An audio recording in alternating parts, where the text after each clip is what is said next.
grace and peace. Welcome to Find the Intersection. Hey, my name is Paul Dezay, and today we're going to be looking at Luke 1, 68 to 79. Luke chapter 1, verses 68 to 79. If you haven't read them yet, why don't you go ahead and hit pause, go read that passage in a couple translations, and then come back here and we'll talk about it. Again, it's Luke 1, 68 to 79. All right, go. Hey, welcome back. Today we're talking about Luke 1, 68 to 79. Let's go ahead and jump in to the context. This is a song. It's written by Zechariah, and Zechariah is the dad of John the Baptist. And so this is a song about God, and it's a song about Zechariah's son, John. All right. A few things that jumped out to me in this passage. First is Zechariah's story. Zechariah is a priest married to Elizabeth. They're barren. They're righteous, blameless, but they're barren. And in that society, that would have been a negative.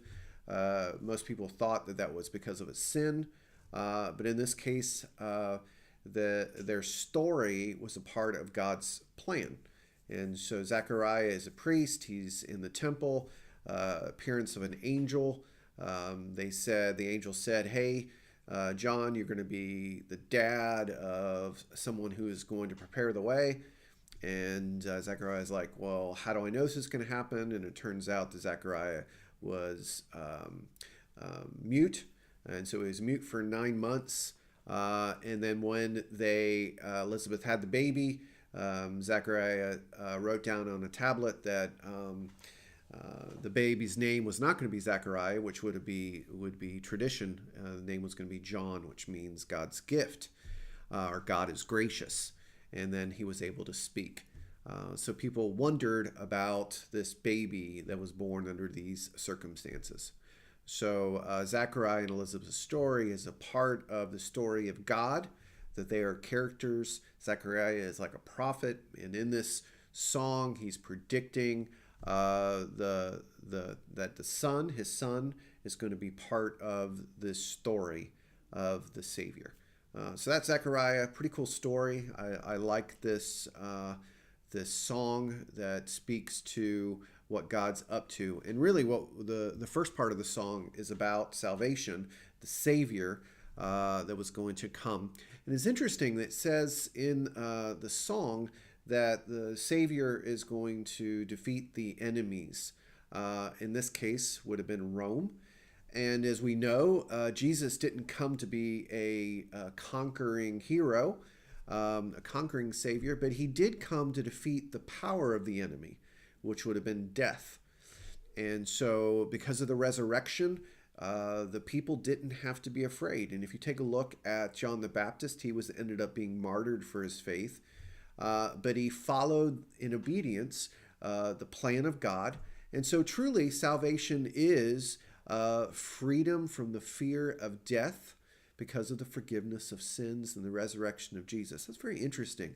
So even though the Roman Empire wasn't defeated, the power that the Roman Empire had, which would have been the cross and the fear of death, was eliminated because of the resurrection, which is really cool. So when I take a look at this story, when I take a look at the story of Zechariah and this song and salvation, and I have been saved and because of the forgiveness of sins, but a key part of that is the power over the enemy, which is the true enemy, which is death and the fear of death.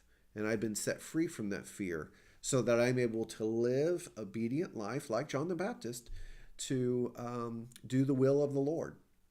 Really cool. All right, so another thing that I found significant is the last few verses of that song is about John the Baptist. And a few key phrases with it, which was in that, was about peace, the way of peace. So John the Baptist is bringing the way of peace, preparing the way of the Lord for the way of peace. And we live in a society very much dominated by fear, as we talked about a second ago, and anxiety. And so here we have the Prince of Peace being born into this society. so that we can have peace and shalom and wholeness in our lives. So John the Baptist is the forerunner of this way of peace. And I really love that terminology within the story. There's another aspect that I like in John the Baptist's, Zechariah's prediction of John the Baptist there at the end of the song is the terminology of the inbreaking dawn. I really like that. We live in darkness, but the morning is coming. Even though it seems dark, you can see the dawn coming, the inbreaking dawn. The light is coming. It still seems really dark where we live in our world. There's darkness everywhere, but if you look close enough, you can see the dawn breaking in. And so those things really jumped out to me as I read through that. I love this song. I love the songs within the beginning of Luke. I love the story of Zechariah and being the dad of John the Baptist, and how he sings a song about the Savior of the world and the Son's role in that, which makes me think quite a bit about my role in the story of God. And what part do I have to play? And what part do you have to play? The song is about Jesus, but there's a part about us too.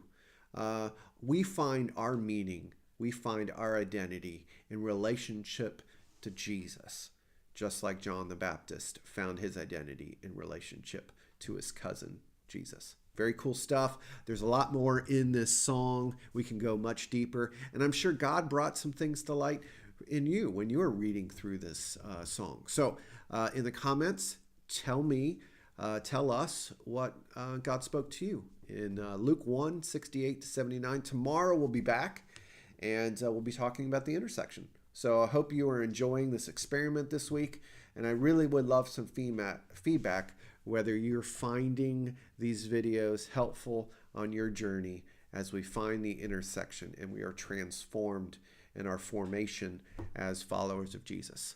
We'll see you tomorrow. Take care.